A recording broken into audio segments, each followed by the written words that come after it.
if you ever think about the embodiment of a sugar daddy, right, this guy is it. So please give it up for the only one, Fritz.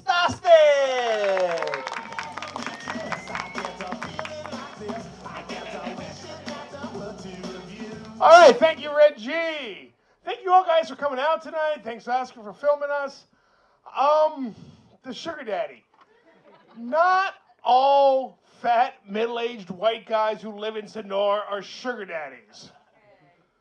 I was, but now I'm broke. So, you know, it solves that. It solves that. I am so happy to be here tonight. I have lived in Indonesia a long time. I am so Indonesian that I've had a month to prepare for this show, and I still have notes. It's been a long time. It's been a long time living here. I love living in Indonesia. I love Indonesia. One of the things I love about Indonesia, especially following a mall, is in the language, in Bahasa Indonesia, there's no gender. You know, a man, dia, female, dia, a woman who identifies as man, dia, a man who identifies as woman, bencong. I also love Indonesian Twitter. I'm not very good looking, so I'm not really an Instagram guy, but I love Twitter. And Indonesians go crazy on Twitter. And there was a big debate. There's always fights on Twitter, which makes it so much fun. And there was a big debate the other day on Twitter. A boomer was interviewing a millennial for a job, and the boomer was like, I'm not hiring her. She was late for the interview. And the millennial was like, that's the only piece of information you're going to use, that I was 10 minutes late? And then an Indonesian chimed in. 10 minutes late? Wow, she's ambitious. She really wants the job. It's been, man, I have lived in Java for so long, I watch hijabi porn. I didn't know anything about Islam before I came to Indonesia. I'm American.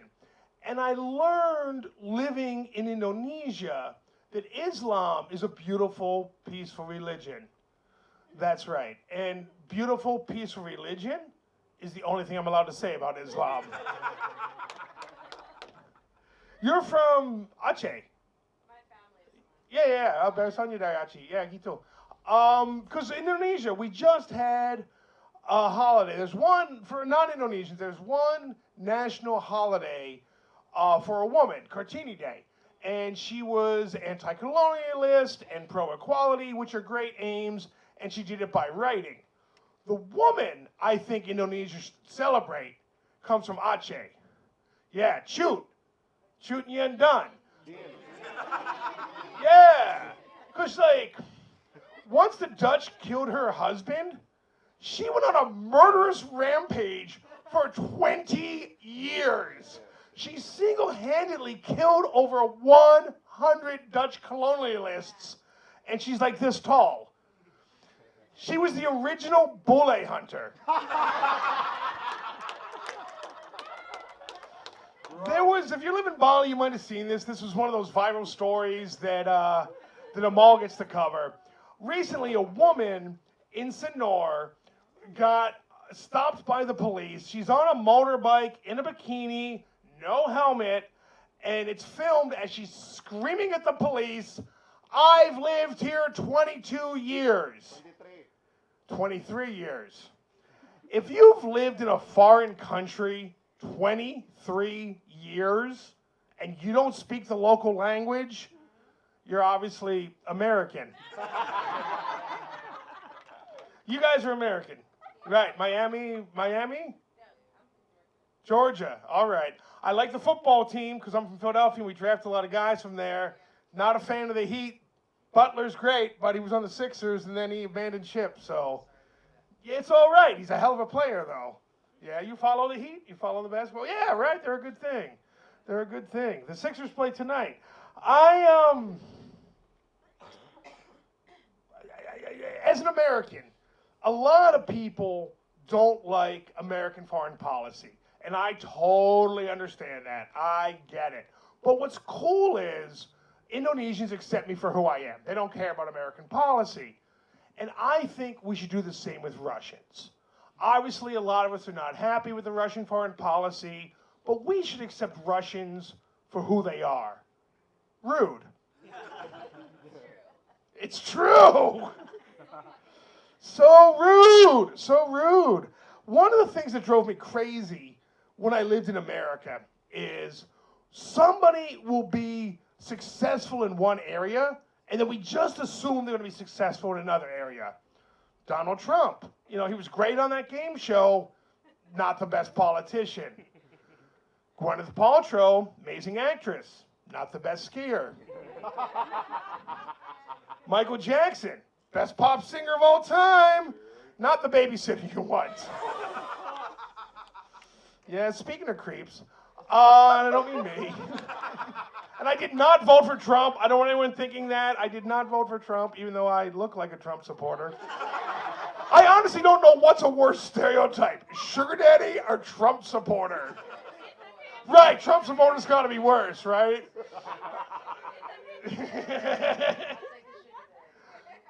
Well, hey, how you doing? I'm glad you're here. Welcome. Right. But no, speaking of creeps, so R. Kelly, that creep wants to get released from jail because he's afraid of COVID-19. If it was COVID-15, he would never want to leave.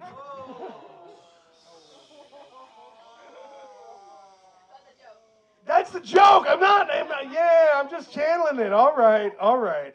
But I am always reminded, it's great to see Americans, because Americans don't travel. It's true, we just don't. And I'm always reminded of that when I'm home, and I can tell Americans don't travel by the questions they ask me. Like my cousin asked me, in Indonesia, what side of the road do you drive on? I live in the most beautiful country in the world with the greatest food and the nicest people, and all you want to know is what side of the road I drive on. I drive on both. Both sides of the road and sometimes the sidewalk. And when I'm in Jakarta, the busway. But only certain busways. Here's the key to being a successful bule who's lived a long time in Indonesia. You never want to be the first one to do something, and you never want to be the last one doing something. So if other bikes are going on the busway, it's okay. Because the police only catch the first or the last. You got to blend in. It's collectivist society. Like, one thing that does alienate me from a lot of my Indonesian friends is I just don't like football. I just do not like soccer. And the only way I can watch soccer is if I'm drunk and stoned. So I really should have gone to the World Cup this year, because in Qatar, if you drank beer at the stadium, you got stoned. When the World Cup happens for Americans, it's just like this big geography lesson. 32 countries. Some of those must be duplicates. Oh, they divided some in half. South Korea. When we played in the World Cup this year. Yeah, we won a match, we lost a match, we tied. You know, once again, America goes to the Middle East and accomplishes absolutely nothing. My buddy who lives here doesn't have a credit card. And when he was going back to the States, he wanted me to put the ticket on my credit card and give me cash. Now, it's really expensive to fly to the States, like 30 million rupiah. And you know the biggest bill here is 100K? So when someone hands you 30 million rupiah, it's a big stack of cash. Now, I had that in my room, and I think because I had 30 million rupiah in my room, I brought a girl home that night. And when I get back to my place, and she's in the kitchen, I'm in the bedroom, and I'm drunk, and I'm hiding the money. It's in my wardrobe. And I drop the money. And next to the wardrobe, I have a ceiling fan. So the money just flew all over the room. I am on my hands and knees like I'm on a Japanese game show, just pulling up the money. And this is going on for like 5 minutes. And then she opens the door. And this is incredibly awkward because we just spent 40 minutes negotiating the price.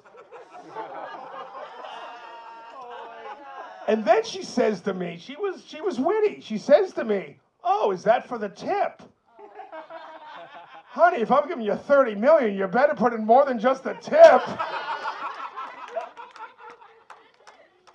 I am the only bule The only white guy who's lived in Indonesia for over 10 years and has not been married 3 times. And it's so different living in Bali than in Jakarta, yeah? Like, everyone in Bali speaks English so well. And I learned to speak Bahasa at Mangadua. At karaoke. From Yanti. And I speak like Bahasa Gaul. Like, I speak like slang Bahasa. Because in Jakarta, you have to speak Bahasa. You don't have a choice. Like, my God, do you know how privileged I feel to go to a barber in Canggu and speak English? That never happens in Jakarta. It's so much easier living here. And there's other differences too. Like, people love dogs in Bali. Oh my God, anjing. Oh, unyu. In Jakarta, it's anjing lo. Wow, that was a little bit loud. There's ayam everywhere. There's chickens everywhere in Bali. You know, in Jakarta, it's all ayam kampus. No, I can't afford ayam kampus. Suka ayam kampung. I wish. This is recorded. I'm a middle-aged white guy living in Asia. What do you expect? I learned Bahasa from Yanti and karaoke in Mangadua. Not even doing jokes. I'll switch gears, okay? Rice is such an important part of the culture in Indonesia. It's 3 times a day, you know, breakfast, lunch, dinner. And there's different words in Bahasa for rice before it's cooked, beras, after it's cooked, nasi, and then even after it's digested, brown rice.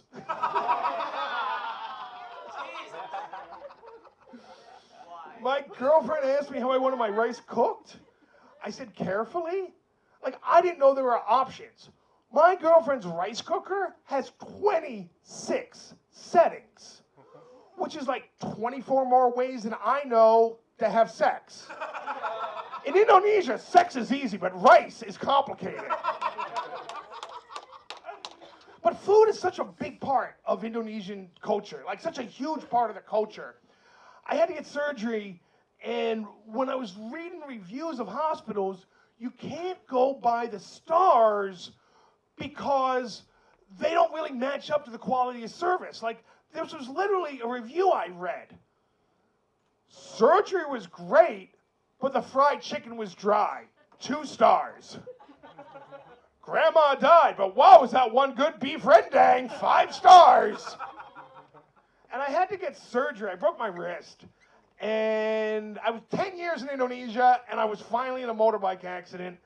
And yeah, it happens. Be careful out there, hati-hati. And when I was recovering from the surgery, the doctor said, look, you know, if you really want to help the recovery, you should eat better. I'm like, well, I don't really like that answer. So I went to a Balinese doctor, and the Balinese doctor said, all you need to do is pray. I was hoping for something a little bit more concrete, so I asked my mom. And my mom said, you know, you need someone to take care of you, you know? You need love. So here I am in Bali, healing, and my choices are eat, pray, love. It's like I'm Julia Roberts, but with bigger boobs. But I did take the one doctor's advice, and I started eating better. I started eating vegan, and like, wow, like I was shocked. I was sleeping better. I had more energy. My vagina smells great.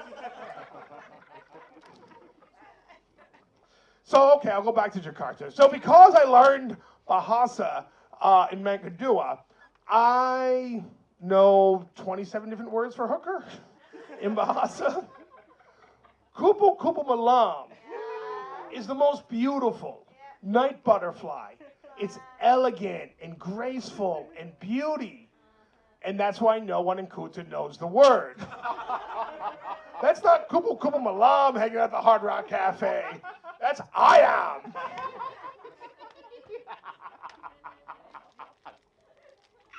All right, you guys want a bad joke? Yeah, right, because, fat middle-aged white guy living in Asia. This has always been fascinating to me in Indonesia. Anytime you go to a restaurant, men always do the cooking. But anytime you go to someone's house in Indonesia, all the cooking is done by women. So men, they're smart. They know how to cook, but they only do it if they get paid. But women, they're smarter. They could have sex for free. Right, it's a bad joke. I'm a bad guy. I ordered Go Food in the rain. And every time I order Go Food in the rain, the driver always writes back, rain. And I'm like, oh, thank God you're close, because it's raining here too. Now, I used to like Cabai Cabayan when I moved to Jakarta. But then I realized, that's not where it's at. Like, the woman that I want an Ibu Ibu. I want a woman who shows up at a wedding with her biggest handbag. Already got some plastic bags in there. Puts a little quay inside, a little extra rendang, some cutlery, some centerpieces. Then leaves 2,000 in an envelope for the bride and groom. SMP, sudah makan pulang. That's where it's at. It's so hard to speak Bahasa in Bali, particularly in Canggu, because everyone speaks English. So for me to try and keep up with my Bahasa, I watch Netflix with the Bahasa subtitles. Now in English, American English, when we have words like shit, fuck, damn, Jesus Christ, they all have different meanings. In Bahasa Indonesia, they only use one word, astaga. And it just doesn't have the same impact. Astaga means wow. Batman, they're about to drop a nuclear bomb on Gotham. Astaga. Wow. And they also don't know how to say I love you. They will show you on Netflix, they will say I love you, saya cinta kamu. That's not how you say in Indonesian. When you love someone in Indonesian, you express love over your phone. Block, unblock, block, unblock, block, unblock. That's love. That's Indonesian love. Now, speaking of Netflix, do you guys watch Dahmer? Anyone watch Dahmer? Right, I was so inspired by it, that's why I bought these glasses. I bought these glasses 1 week before Dahmer came out when I was back in the States. So not only do I look like a Trump supporter, I also look like a Dahmer fan. And, yep. And she's like, I'll still go with that sugar daddy because you didn't vote for Trump. I was watching Dahmer when I was home in the States with my parents. It came out in September. And no matter how old you are, it's always awkward when there's a sex scene on in the TV. And I'm 50 and it's awkward. It's even more awkward when that sex scene is in Dahmer. Then it's more awkward yet when your mom says to you, how come Dahmer can find a partner but you can't? When I first came to Indonesia, I fell in love almost instantly with the country. I was in Labuan Bajo. I don't know if people have been out to Labuan Bajo. It is just heaven. I've traveled all over Southeast Asia, and it's the most beautiful part. And I was there with my girlfriend at the time, and it's where we fell in love. We fell in love like a Tukang fixes the AC. Not right away, eventually. And we fell in love just because it's so naturally beautiful. It's just incredible when you do that boat trip out to Komodo. And this is 15 years ago, so it was pretty isolated. There wasn't many travelers, and we were all alone on the pink sand beach. Now, you might be able to tell I'm not the most romantic guy, but there's certain times when you don't want to have sex, you want to make love. Like that extra 2 minutes of foreplay. And this was such a beautiful place. It was wow, let's make love. And she was worried about the boat captain. And all right, so I'm convincing her no, he's not going to watch. He's he watches hijabi porn. I was watching it with him on the boat. He's Muslim, we'll be fine. And so I finally convinced her that it's cool, and so we start making out, and then behind the sand dune, I see him watching. Right, oh crap. Now this is when I learned an important lesson in Indonesia. The way that a white person tells someone to go away is the way that an Indonesian person tells someone to come closer. So I'm balancing her on one arm, waving at him, and he's all like, me? Oh my God, this is great. So I'm doing everything I can to send him away, and I'm making an X sign, giving him the finger. Finally, I make the money sign, and somehow money solves every problem in Indonesia. So he goes back to the boat, thank God, all right. And I let out this big sigh, and then a couple minutes later, I looked up, and there was 12 other boat captains, all with 5,000 rupee in their hand. They're paying you to watch? Wow, all right, my time's up. I didn't get a huge reaction on that. Let me end with a better one. You gotta give the next comedian some love before he comes up. Yeah, my girlfriend doesn't like that joke because I talk about an ex-girlfriend, and we got into a fight, and you know how fights escalate, and she got so mad, she said to me, don't even think about me when you masturbate. Who masturbates thinking about their own partner? I'm not even sure I'm always thinking about her while we're having sex. And I know she's not thinking about me. Don't give me those sounds. Because the things she says, they can only apply to other guys. They don't apply to me. Things like harder, deeper. Wow, let's do it again. But I was in the middle of the fight too. So I said to her, fine, I'm not going to masturbate thinking about you. I'm going to think about someone who looks just like you, but is younger and more fit. Your brother. Now, my girlfriend is very woke and progressive, and I love her for that. But when I told her that I accidentally made out with a guy, she was a lot more suspicious of the LGBT community, especially the trans. Women love ladyboys until their boyfriend accidentally brings one home. So to get back at me, she made out with a girl.